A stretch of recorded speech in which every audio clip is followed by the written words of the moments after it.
Hi there, my name is Olla Jongerius and I'm your host of our new episode of BeamReach and Beyond in Season 2. This episode is dedicated to the lessons learned from sailing around the world and the role of inclusion and psychological safety in it. Something that is very, very close to my heart because I'm a sailor myself. Joining us today is one amazing individual whom I have a privilege of calling a good friend, Uwe Allgauer. Uwe is an Austrian entrepreneur and a passionate advocate of the location-independent lifestyle dedicated to building vibrant, growth-minded communities. As the founder of MyStartBulgaria.com, Uwe assists individuals in establishing a new base in Bulgaria, offering comprehensive services in residency, company formation, and tax optimization. Uwe is also an avid sailor, with deep understanding and connection to the sea that complements his adventurous spirit. As the founder of Nomad Sailing Retreat, he organizes sailing adventures that encourage participation to step out of the comfort zone, embrace new challenges, and connect with nature. In this episode, we covered a wide range of topics, like the importance of psychological safety at sea, especially when physical safety is lacking, the role of explicit communication, inclusive leadership, how to best solve conflict when you're stuck in a confined space in the middle of the ocean, and finally, the consequences for captain, the crew, and the boat if inclusion is ignored. Let's dive into this very interesting conversation. Alrighty, good morning everyone. Welcome to BeamReach and Beyond. I'm your host, Olla Jongerius, and we have our fantastic presenter today, and also a good friend of mine, Uwe. Say hi. Hey, hello. Thank you, Olla, for having me. So today's podcast, it's very close to my heart because it's all about sailing, and I'm a sailor myself. Every summer and autumn and whenever there is an opportunity, I go sailing, usually usually in Greece, or sometimes just taking a little boat, little dinghy and sailing on German lakes. I also crossed the Atlantic, took about 28 days to do. Very memorable experience. So when I was reflecting on what would be the next topic for our podcast, I thought, from my experience, psychological safety, especially when it comes to unpredictable weather, climate, and lack of physical safety, psychological safety is extremely important. And I thought that's actually quite interesting to relate it and bring this topic in. And we have Uwe, who is a fantastic sailor who has a lot of very interesting stories, and you would like to hear from him. So would you like to introduce yourself? Who are you? Why are you here? And what is inclusion and psychological safety when it comes to sailing for you? Yeah, sure, Ola. So originally I'm from Austria, and I started sailing at around 2008, 2010, something like this. And I fell in love with sailing almost immediately. We actually delivered a boat from Italy to Dubrovnik in Croatia. And it was a 10-day trip. It was my very first sailing trip.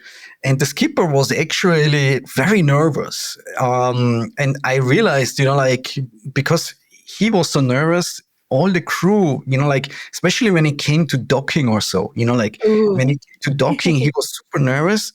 And all his nervousness came to the crew, And although he tried to introduce us to the maneuvering and everything, it was always horrible to dock somewhere. When we were out sailing, everything was cool, but docking was really, really difficult with this captain. And anyway, it opened up a new world to me. And then I started to also make a course. So as I'm originally from the western part of Austria, very close to the Lake Constance, I took up a sailing course on the lake and then made a certificate there. And the sailing instructor, he was really cool. He was a harsh guy. I don't like him personally, but he could actually really give a very good course. He knew exactly what I needed basically to know and to understand.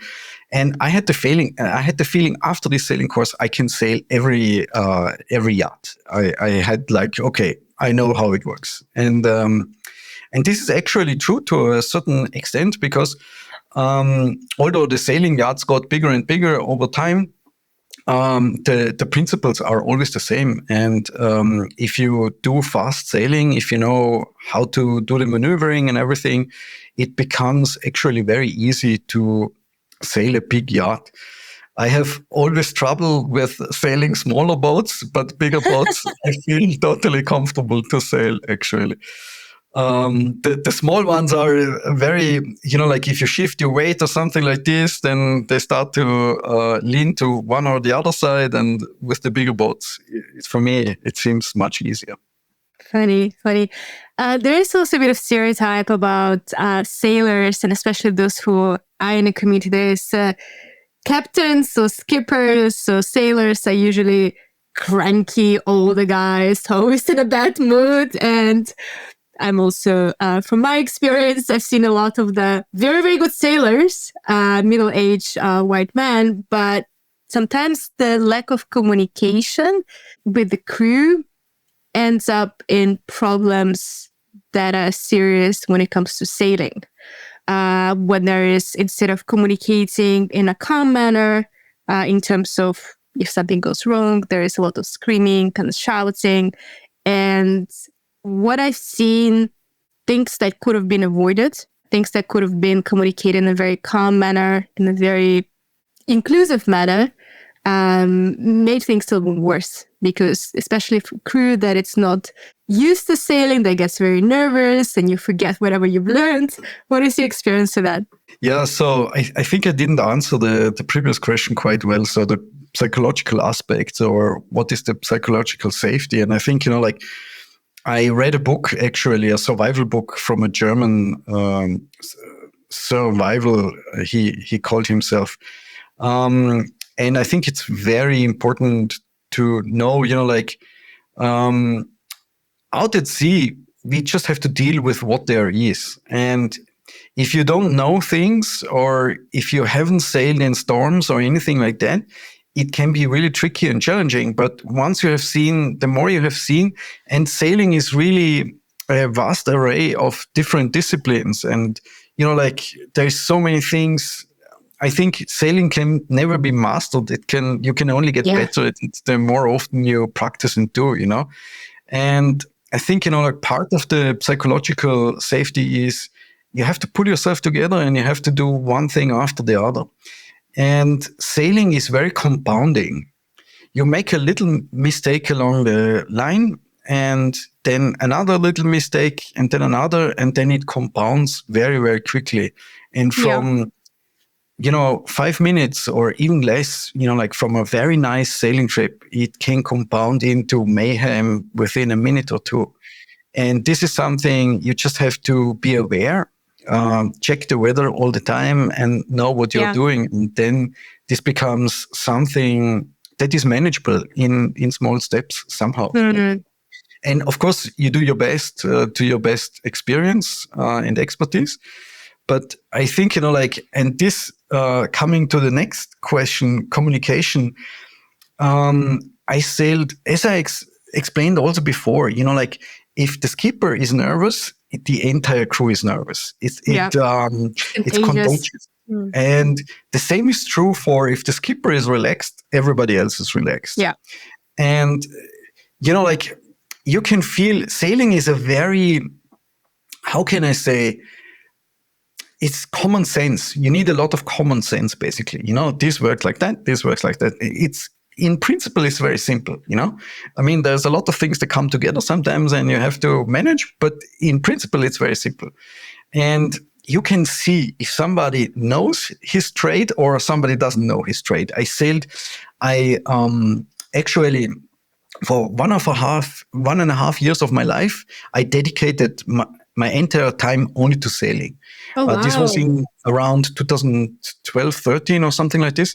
I only went sailing. I stopped working. I quit my job and I went sailing to shore. Terrible life. Terrible life. And so, during this time, I sailed with many, many different boats, maybe for a week, maybe for 2 weeks, and everything in between. So you hopping from boat to boat? Yes, I was online. I checked, who is sailing where. And then I gained a lot of experience in this time, of course.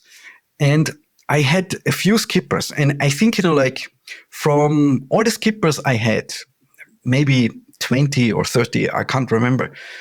There was one or two who really stuck out. And they really knew what they did. They were very, very good, very, very good sailors, very good seamanship. They knew exactly what they are doing all the time. Like they were one, Christoph Neff, he is from Switzerland. I remember him. I'm like, wow. He put the bar really, really high.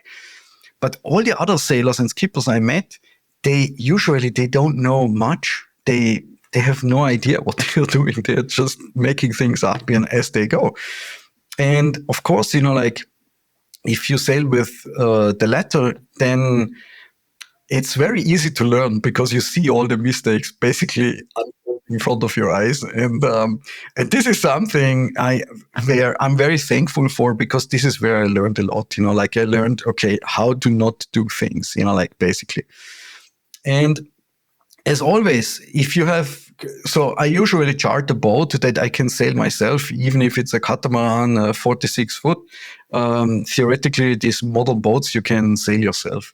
Some of them are as big that you cannot see beyond, and it's very tricky. So you need to have a pair of eyes that instructs you, or like if you do a docking maneuver or something like this, because it's just tricky to see when the boat is too big. But other than that, if you're out sailing, for most of the boats I sail, I could sail them myself. Oh, wow.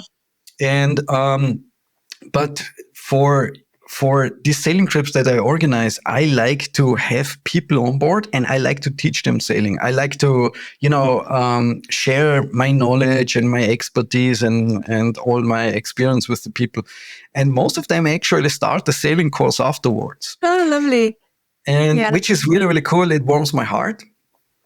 But back to the communications, if people don't know what they need to do, or if they don't know what's going to happen, how would they know? How would they understand what's going on? So that's why it's super important to explain the maneuver. You explain it beforehand. You tell everybody, like maybe some is operating the fenders or particular fenders in particular situations, because you see, this works that, we need to do this and this. And then if you instruct the people, then they know what they are doing. And then it becomes easier for them and more manageable. And I think this is very important to communicate with the crew. And of course, you have to make sure, as a skipper, you have to make sure that every crew member is very well taken care of. Because if somebody doesn't feel well, and I have also seen, we crossed the Bengal Sea, the Indian Ocean, and the skipper at that time, I was competent crew, just assisting the sailing. But the skipper was somebody else. He didn't say anything. He just said, okay, let's come. Okay, let's cast off. Bye-bye. He didn't explain anything, wow. Nothing. And then, people became unsure and people became uncertain. You get anxious. You don't know what's happening. Yeah, exactly. You feel a bit stupid also, even useless, right? When you don't really know. Yeah, and then also, even if you have like safety equipment on board, if you don't explain safety equipment to the people, how would they know if push comes to shove, like what to do, And then I explained them the APIR buoy, I explained them the, we call it the knall, like the flares and everything. Mm-hmm. And I explained them, like, look, this is how it works. We read the instruction and so on and so forth. And then I explained them how sailing works and the ship, how safe it is and so on and so forth. Because the modern ships usually are very safe, in general. Yeah. I mean, if you do stupid things happen. But if you take care, the modern ships are really, and I ask usually the question, like, when do you think the ship will sink? Like, is it 1/3 full of water, half full of water, or more? Like, and then you get all sorts of answers. And I said, look, if this ship is 80% full with water, like up to here, it's still floating very well, and it's much better to keep on board rather than jumping on the emergency on the life craft. I remember one of the first times when I was just not on the company crew, but just had very little experience, I remember the times, and I think that was kind of caused a little bit of trauma for me when I was sailing with people who were not acknowledging the fears of people. So for me, I never had a fear of water, but I had a fear of doing something stupid or being useless, so to say. And when you make a mistake, when you're so eager to be involved in a boat, and when someone tells you, okay, do this, and you make a mistake because you're like a puppy who wants to, too eager to do, you make a mistake, and then, someone shouts at you, say, oh no, that's wrong, don't do it again. You lose confidence, and it accelerates more and more and more and more and more. At the same time, I've seen people being on boats for the first time and being either extremely seasick or just purely scared once you go into the wind and you recline quite a lot. And I've seen sailors and I've seen skippers not acknowledging the fear of people.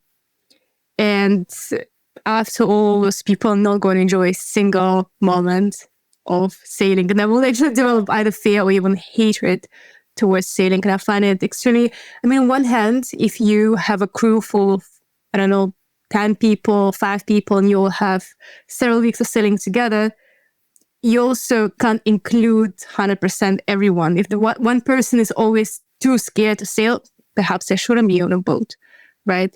So it's also, you can't be too inclusive in a way, right? Maybe someone is just not done for, not made to be a sailor. But I find acknowledging the fears of people and giving them a second chance to make a mistake, especially when they're learning, and empowering them. And I think that's what you do really well. You involve people. You don't get them to feel that, okay, they're here just to chill for the next week or two, and they're going to be passive observers of whatever you do. But you actually involve them and give them feedback and encourage them, so they feel very active, and they gain the confidence, and that gets them to develop themselves a little further, which is also true if you go into any organization, right? It's coaching. Those are the coaching skills. You don't tell someone what to do per se and then give them feedback, but you give them opportunity to learn for themselves. That's correct, yeah. And I think, on the topic of fear, I was invited on board from, he's an English, he used to be a teacher, and he bought a sailboat, a retiree, this was his retiree plan, so to say, buying a sailboat and sailing to Philippines. I think he had a Philippine girlfriend, and he had no clue about sailing, so he invited me on board, and I explained sailing with him, and we went out with his yacht. He had something like 40 foot, something like this, really nice sailing yacht, maybe 38, I can't quite remember, but a really nice boat actually, and super cool. And then we sailed out, and on the first sailing trip, so I explained him, he had a in-mast furler sail, mainsail, and then I explained him how we, set the sail, and he must turn this thing, and I do that, and so on and so forth. But he had no feeling for the sailboat. He just did one thing, and I said, hey, do this slowly. We have to work in tandem that this works, And then ultimately the sail got stuck in the mast. So he unfurled faster than I could actually haul it out. And so he got stuck, and the wind was 15 knots or something like this. And then we had to, get the thing going again, and so on and so forth. And ultimately we fixed it. And then I said, okay, let's take it easy. We sail with the canoa to wherever we wanted to go. And then on the way back, we may try again, and so on and so forth. And so we did, however, on the next day, the wind was about 30 knots, and we went out, and he's like, yeah, Uwe, let's pull out the mainsail. And I'm like, look, listen, yesterday that didn't go so well. And today, the wind is much tougher. Conditions are worse. Yeah. So if something doesn't work out, then we might end up in a very tricky situation, and we don't want to. So then I told him, look, I cannot if this is my responsibility, I cannot take this responsibility. And the thing is, to understand the situation, I found is very tricky. You have to estimate, the danger. You have to understand, okay, this risk is a mitigation. very dangerous situation versus this is a very easy situation where we can try things. And the wind died down just a couple of minutes later, and then it was super safe to do the same thing again, to try. But I feel, like many people cannot estimate the danger. I mean, I did a lot of adventurous stuff. So I crossed the Kalahari on my own. I did a lot of things that other people may not like to do or risk or something. But also, I think I can estimate the danger quite well, And so it's always calculated risk. You assess different conditions and what is the worst case scenario? Can we experiment here right now, or should we avoid and wait for other type of conditions? Exactly. And therefore, like no matter the conditions, I sailed with many different people who had very little experience. And I never had fearful people. The only fear that comes is of uncertainty. You don't know what happens. And as I said, when we crossed with 9 souls on board, when we crossed the Indian Ocean, the people were like, there was some anxiety. But, when I explained them the things, like how sailing, what we do, how we do this, and so on and so forth, then, like there is no fear. And never ever when I organized the sailing trip, I had people who feared their life or something like this. It's rather that they wanted to try things and, wanted to go against the wind and this and that. And I said, come on, guys, pull yourselves together. But it's about, sailing ships are one of the oldest means of transportation, and it's actually quite funny. The old sailboats, they sailed, basically they took the same amount of time than we use with modern sailboats, to cross the Atlantic. Wow. But isn't the sailing boat, the sails before could only work if the wind is behind you, isn't it? It's like the old sailing boats, they didn't really use geometry in such a way that we do now. They couldn't go into the wind as we do now. Yeah, they haven't had modern sloop designs as we do now, like that we can tackle the wind up to 35 degrees or even closer. But they had to be very aware of weather and so on and so forth, and they really traveled with the winds, But we do basically the same today, Interesting.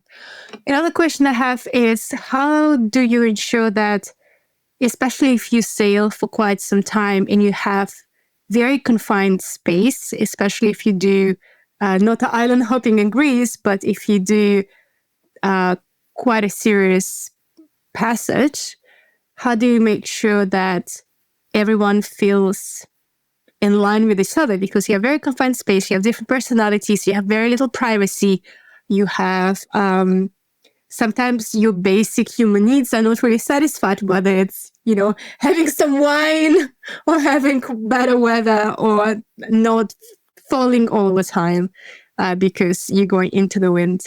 Have you had situations that there was a conflict on the boat, and how do you solve them? Yeah, that's a very good question. So the thing is, first of all, I think it's about expectations. What do people expect? And if you manage expectations quite well, so for the next or for the upcoming sailing trip in end of September, as you have seen, we sent out a lot of documents, and whether people read them or not is a different question. But, managing expectations and tell them, look, you do this and do that, and this is how you prepare, and so on and so forth. To avoid the worst, I think, handling expectations is very important. Then it's about the crew. So all the crew that I put together, like, for instance, if I organize a sailing retreat or so, I put the crew together. Usually, so I was working in the industry of co-working, and I got to know a lot of digital nomads and entrepreneurs and people alike. And working or sailing with those people is much easier than normal folks, under quotation marks. And so, because also when we crossed the Indian Ocean, can you just elaborate? Why is it easier? What is that in the mindset? But digital nomads or entrepreneurs or, like maybe people who are more aware, like who know they are responsible for their life and for their well-being, they are more easier to deal with, like for instance, when we crossed the Indian Ocean, the 9 people who were on board, they were all location independent, they were all entrepreneurs, they were all very well educated, and so on and so forth. So we were 18 days at sea, and there was no bad feeling, there was no conflict, there was nothing like that. And usually, so the experience says after 7 days, everybody can pull himself together for 7 days. And usually all the conflicts start after 1 week. Okay. So it means although you're in a confined space, if you're on board for a week, it's usually no problem. Longer than a week, this is where things become or can become a little bit tricky.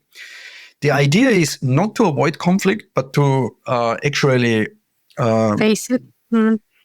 Not face it, but like even encourage it. Like if okay.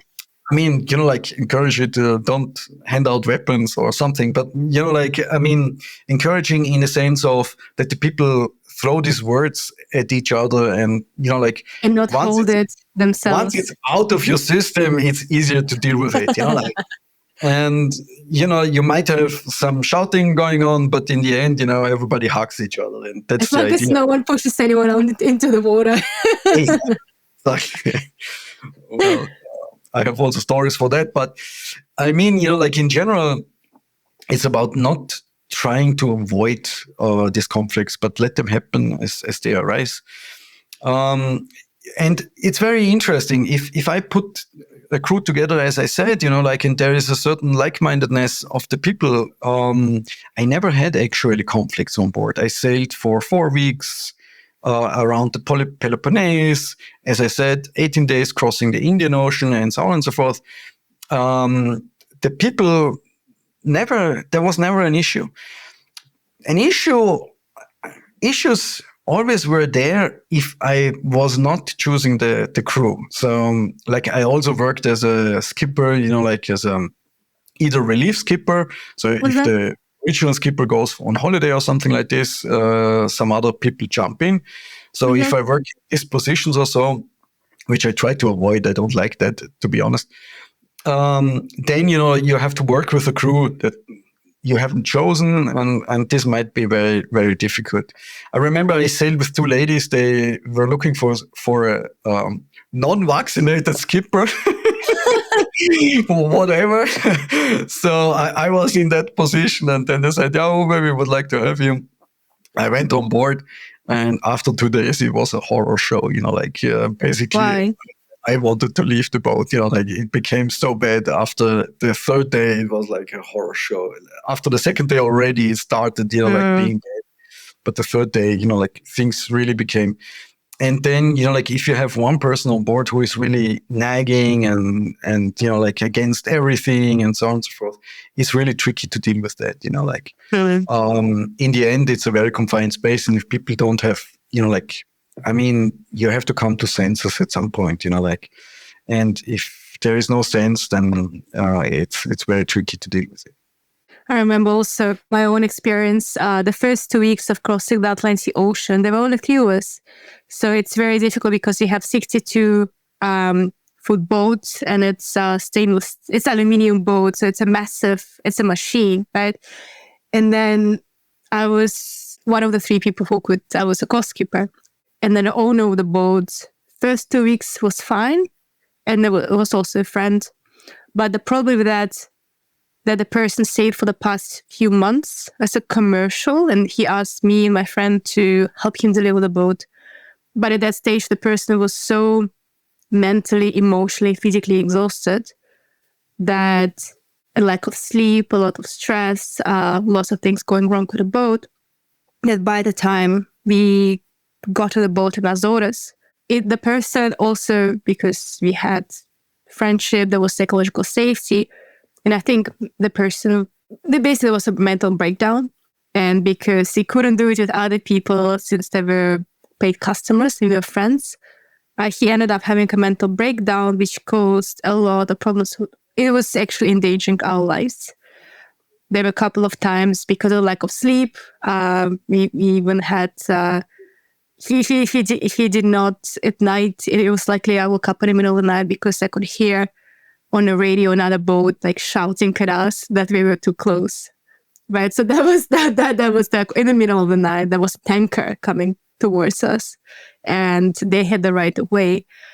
And then what basically happened is that the person himself started making mistakes, and we also started making mistakes, which is also very, very dangerous when you have quails. So when you have storms, you don't want to make mistakes. When your water maker breaks down, or worst thing, when your autopilot breaks down and you need to fix it in the middle of the storm. And that, as you mentioned, things accumulate even more and more and more. But simply because of the lack of psychological safety, you make mistakes that are boat related.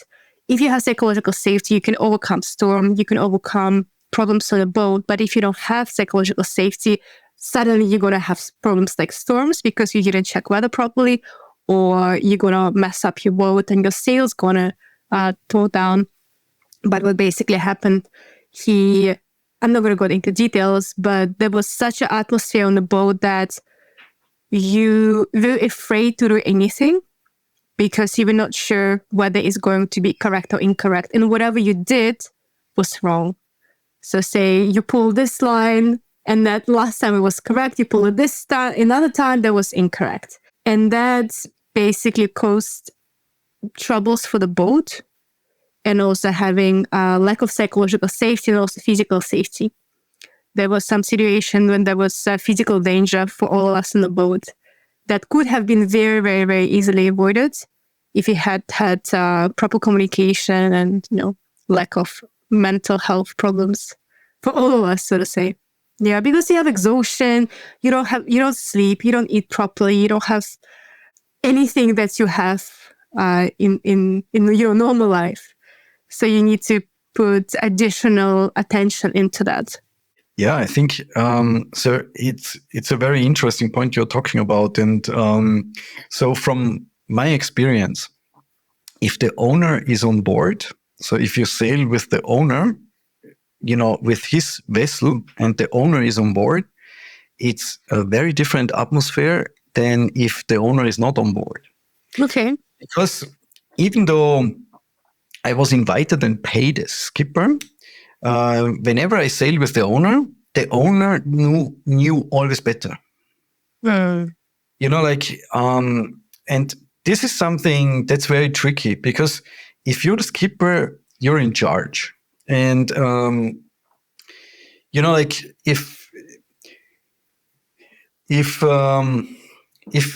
if your decision is not the final decision, but if the owner wants to make the final call, then this becomes very tricky. I remember I sailed with this French guy, and he had no flag, and I said, hey, this vessel doesn't have a flag. We need to fly a flag, where is this vessel from? We need to put it up. That's part of the rule, from dusk till dawn, you have to fly a flag with the home port. And he's like, no, I don't want to do this. And I found it very interesting. And then I said, look, if I'm the skipper, if I'm in charge, we have to fly a flag, because otherwise it's not legal. If you drive a car, it should have a number plate, Yeah. And it took, quite some effort, only to put up the flag. And then he said, he was so reluctant, and he said, yeah, I'm not proud of it, because it wasn't a French flag or whatever. And I'm like, look, there is rules and laws, and it has nothing to do with proud or not proud, But already with these very simple things, you can see, who is in charge or who wants to be in charge. And I knew from that moment onwards, I am not the skipper. I'm just another crew member, And so, nevertheless, I sailed with him for a week or so, but then I declined to go further with him. But owners on board, that's my experience, is always tricky. If you sail like a bareboat charter, if you charter a boat and even if you're two skippers, you might have different ideas how things go down, but it's not the owner, and it's one person in charge, and who makes the final call with the owners is very, very tricky, in my opinion. It reminds me of one of the previous organizations that I work for as in-house, and the company was about 2,500 people, but it was privately owned, but also with some equity. The challenge with this company was that the CEO and the owner and founder was the same person. So whatever small decision for this 2,500 person company needs to be done was always going through that person. And it was not good for the company because the role and motivations and goals for CEO and founders are very, very different if you're in a corporate. Do you want to have long-term or short-term gains? So for the company itself, it was, they're doing well. They're still doing well. But when it comes to you as a C-level doing whatever, not, you have to, you have to have a stamp on whatever you do. And it's just frustrating. So I know lots of people have left the company simply because of that. You don't feel holding the whole responsibility for that. It also brings me to the next question. I see more and more, and that's what I'm also personally interested in, a lot of leadership development programs happening on sailing boats, saying that there is a very, very good way, especially when it's executive or top leadership retreat, as a way to move away from this typical, okay, let's go into the nature, rent a house and do leadership, in-house classroom training, but also instead getting out of the bubble and developing leadership skills while crossing, for 5 days, so island hopping, whatever, not necessarily learning skills of sailing, which is very often part of that, but also getting to know each other and also seeing the benefits. Because as a captain, you need to have certain leadership skills. At times, you need to put your foot down and be dictator, in terms of danger. Yeah. But other times you need to empower and have the psychological safety. What is your take on that? Have you seen this leadership development programs, and what is your take on that? Yeah, I think, it's kind of a little bit, it reminds me of the previous question, like when I said, like the owner, if the owner is on board, like who calls the shots eventually, and of course there is a certain rule set from the maritime laws. And the other thing is, what's happening really on the boat, right? And the maritime laws are quite clear on this, but eventually it really depends on the person who is in charge, like how good can you communicate and how strong are you, as you say, putting the foot down, it needs a certain, how can I say, strength, or maybe you need to be harsh in certain situations or something like this. However, I think, like all these team building events, you can see so many team buildings events nowadays, like everywhere they're popping up, I don't know, on land at sea, wherever. I'm not aware of these team building events at sea, but certainly, of course, since I sailed a lot, I know exactly, you can build a sailing team within a week. And that's usually my goal, so if I go out to sail with the crew, I want everyone to have the feeling, okay, we sailed this boat together. And it's kind of like when you hike a mountain, like by the end, when you reach a certain level or the peak or whatever, or a certain lookout, you have the feeling that you earned the way, basically. And I want to instill this feeling in the people so that they know they earned the way, when we sail to this bay or something like this, you have to do this or that in order to earn the way. And I think this is very important to understand. But nevertheless, coming back to the team building, I think that many people don't know about team building, how team building is conducted, and they might not know the intricacies of this. And in our modern culture, unfortunately, I saw that many people call themselves something without the proper background. Like, if you look up for a software engineer, you can find so many software engineers on Upwork or Fiverr or something like this. But eventually, when you ask them, like they haven't visited a university, like so people call themselves things that they are actually not. And in these team building events, I worked as a development aid worker, and I have some background in team building. And I know, like there is certain things you have to know in order for a team building to be effective. But I totally understand. I get it. Like to build a sailing team, and so that the people have the feeling when they step off the boat that they have achieved something and they grow a sailing team. I understand that. Whether it's then really effective or they can take this knowledge in order to put it into action in the company or in the organization, that's another question, I believe. But generally, I can totally see that one who knows what he's doing and has the relevant background, you can definitely make team building events on sailboats very effective. Have you had any experience whether you have been part of the boat where you were not in charge of the boat, that due to bad leadership of someone else, the crew or the boat ended up in a dangerous situation? Yes. So this was exactly the trip when we crossed the Indian Ocean. The skipper who was in charge was actually doing a very bad job and even brought people in danger. And in the end, there was actually people were talking about mutiny. I wasn't involved in this talking, and but it was very tricky. We had a man overboard in the middle at sea, which was a very tricky situation, also psychologically, because as you know, as a sailor, like men overboard maneuvers are, like in general very tricky.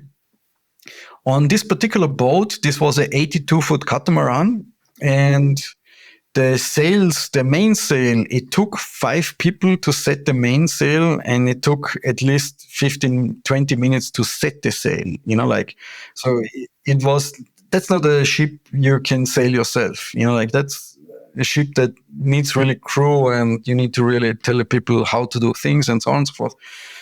And so when this guy went overboard, for me, the first thought I had is this person is gone. We cannot retrieve this person. This is that's the first thought I had. And then from there, things went down very quickly. A lot of mistakes were made, and the captain was absolutely not able to handle the situation properly. Eventually, we had to take down the sail, and it was a very tricky situation. But however, the root cause of this was the captain himself. He wanted to play a game, and during one of these games, one went overboard. So he was actually the root cause of the problem. Anyhow, we took down the sail. It took us about 50 minutes or something, and then we went back to search for this person. Fortunately, we had a map running on an iPad, and we knew the GPS, so we basically went the same route back to retrieve the person, and maybe all in all 20, 25 minutes or so, we found the person again. And that for me was a very big relief. Finding this person again was a very, very big relief. But this was not even all of it, the entire trip. So the boat fell apart. Basically, we ran out of diesel, a machine stopped working. And there were lots of things, that went wrong on this trip. And so how to deal with that is if somebody's in charge who has no idea what he's doing, or if he ignores all the rules or good seamanship, then it's very tricky to deal with that. In the end, it was a huge adventure, and basically we came as strangers, but we left as brothers and sisters. So even now, these people, they mean a lot to me, and I'm still in touch with many of them. Even with the captain? No, the captain and I, we are not good friends. Yeah, yeah. And I remember you telling the story, and also for our listeners, just to understand statistics, if you do not retrieve a person within the first 3 minutes, I think there is a 5 or 7% chances you're actually going to retrieve the person. So if you do it in the middle of the ocean and if you have very bad weather, that's practically impossible. And what I remember you also mentioned about the story, you were very lucky because the person who went overboard was a good swimmer, was very composed and did not panic, because the moment the person would have started panicking, then they will not have a chance to have survived. So Yeah, that's correct. So the thing is, the guy who went overboard is a diver. He has lots of diving experience, so he knew, and also from the perspective of the man who is in the water, you can always see the boat. The boat is so visible on the water. And it seems for you to be so logical that they see you because you see them. It's like the children who put their hands in front of their eyes. Exactly, to hide, so to say. It's the same psychology, like in the water, you can see the boat very well. And he didn't know of the danger, of somebody going overboard. But basically, all it needs is a wave that is a little bit bigger than your head, and the people cannot see you anymore from a distance. And that's the thing behind it. That's why it's so difficult. And in the Indian Ocean, the smallest waves we had were 0.5 meter. So from that perspective, it's very difficult to find a person, even though if you know where she went overboard. But in this case, he was, he was very lucky. And the only tip I can give, once you're in the water, rather you take off your swimsuit and wave with it. That's the flag, yeah. It helps you more out of the water than around your waist. But in this case, everything went well and we were very lucky. But it's it's such a stupid situation, and it could have been easily avoided in the first place. And also the worst part, the crew didn't even know what they needed to do. That was not communicated. Yeah, everybody was like chickens. Everybody was like running wild. Nobody had a clue, Yeah. And I think, that this is not how things go down. But also it was very warm. I can't quite remember. It was summer, autumn, something like this. So the water was very warm. Yeah. It was no imminent danger. And the weather was very good, fortunately, and everything. The conditions were actually excellent, but nevertheless, it's a dangerous. It's very quickly very dangerous. Sometimes it's better for people who get in a danger not to understand what kind of danger they're in. Absolutely. That's a great advice. You don't overthink. Yeah, wonderful. So as a little bit of a recap for us, what recommendation would you give to someone who is getting into sailing and becoming a skipper, and perhaps has already very good sailing skills technically, but has not had experience of having a crew? Yeah, I think in general, it's just everything is about experience. The more experience you have, the easier things become. So for me, there was no question, because some people, they buy a sailboat, they have no idea about sailing, and they just hop on the boat and they say, learning by doing. And I think that's not the right approach. I think you have to have a certain theoretical knowledge. You have to have a certain basis knowledge in order to understand, how does navigation work? How does weather work? Emergency systems. If you have water coming in, it's very good to know that your engine actually, the coolant water is usually the sea. And if you reroute the coolant system, you can actually pump out water from your boat if water is coming in with the engine, which is something, it's a very simple trick to know. But if you don't know those kind of things, things can easily compound to something unmanageable from a situation that would have been manageable in the first place. So it's good to have some basic knowledge. Then the other thing is, I sailed with many, many people on many, many different boats. And that gave me confidence, like, okay, I know how this works, like different mainsails, like in-mast furler or other systems, like, and once you learn different things, different boats, how they work and so on and so forth, then especially different weather conditions. Good weather doesn't make good sailors, as they say. Mm-hmm. So you have to understand, like how does it feel like when the wind is 30 knots? How does it feel like when the wind is 40, 45, or even 50 knots, Yeah. And those are very different conditions and you understand, like the error of margin becomes very, very small the higher the wind speeds. Yeah. And I think, if you start out, try to gain as much expertise, experience as you can. Sail with different people. That helped me a lot to understand how things work. But I think it's an amazing skill to have. I think it's amazing being on the water. For me personally, I feel like I've done a lot of things in nature, whether it was hiking or climbing or whatnot, but I never felt so close to nature as I do on a sailboat.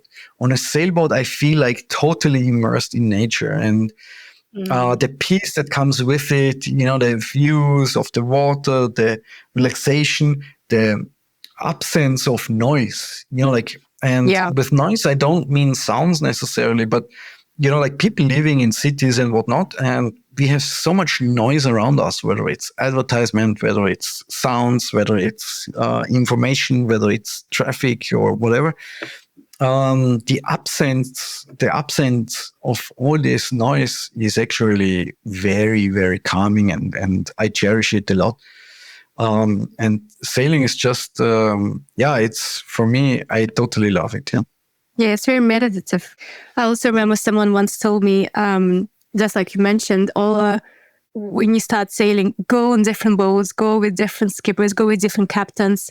And usually whenever you get on someone else's boat, the first thing I've been told, forget whatever you learned before. Because every captain has a different approach.